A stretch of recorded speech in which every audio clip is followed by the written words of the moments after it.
Assalamualaikum warahmatullahi wabarakatuh. Saya perwakilan dari kelompok 8 yang beranggotakan Alif Farhan Rubaya, Andi Syarifat Devara, dan saya sendiri, Arif Hidayatullah, akan mempresentasikan hasil kerja dari kelompok kami yang bertema penegakan hukum yang berkeadilan. Poin pembahasan yang pertama yaitu pengertian penegakan hukum. Penegakan hukum adalah proses upaya untuk berfungsinya hukum norma secara nyata sebagai pedoman berperilaku dalam hubungan hukum di kehidupan bermasyarakat dan bernegara. Dilihat dari sudut subjek, penegakan hukum dapat diartikan dalam subjek luas dan dapat diartikan upaya penegakan hukum dalam arti terbatas. Poin pembahasan yang selanjutnya yaitu konsep dan urgensi penegakan hukum berkeadilan. Thomas Hobbes pada tahun 1588 Masehi sampai 1679 Masehi dalam buku berjudul Leviathan mengatakan Homo homini lupus, yaitu manusia adalah serigala bagi manusia lainnya. Selama manusia masih hidup, hasrat dan nafsu duniawi akan selalu melekat dalam dirinya.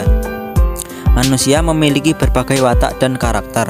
Ada yang bisa menahan nafsu tersebut dan ada juga yang tidak bisa menahannya sehingga memberikan dampak negatif pada sesamanya. Masih dalam pembahasan konsep dan urgensi penegakan hukum berkeadilan. Ubi societas ibi ius, yang artinya ada masyarakat, ada hukum. Berarti hukum tidak berguna jika tidak ada masyarakat. Ungkapan tersebut tercatat pertama kali diperkenalkan oleh Marcus Tullius Cicero pada tahun 106 sampai 43 sebelum Masehi. Seorang filsuf, ahli hukum dan ahli politik yang lahir di Roma. Konsep filosofi Cicero yang menyatakan bahwa hukum tidak dapat dipisahkan dari masyarakat. Kedamaian dan keadilan dari masyarakat hanya bisa dicapai apabila tatanan hukum telah terbukti mendatangkan keadilan dan dapat berfungsi dengan efektif. Poin pembahasan selanjutnya yaitu latar belakang diperlukannya penegakan hukum yang berkeadilan. Menurut Profesor Dr. Surjono Sukamto, penegakan hukum memiliki faktor-faktor yang dapat dipengaruhi dan mempunyai arti sehingga penegakan hukum bisa berdampak positif atau negatif tergantung pada isi faktor tersebut.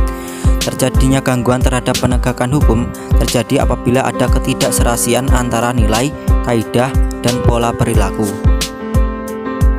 Poin pembahasan yang terakhir yaitu masalah pokok penegakan hukum terletak pada faktor-faktor yang mempengaruhinya antara lain sebagai berikut. Yang pertama, faktor hukum itu sendiri. Yang kedua, faktor penegak hukum. Yang ketiga, faktor sarana dan fasilitas. Yang keempat, faktor masyarakat. Dan yang terakhir, faktor kebudayaan. Cukup sekian dari kelompok kami. Apabila ada salah kata maupun kekurangan dalam penyampaian, kami ucapkan mohon maaf yang sebesar-besarnya. Wabillahi taufiq wal hidayah. Wassalamualaikum warahmatullahi wabarakatuh.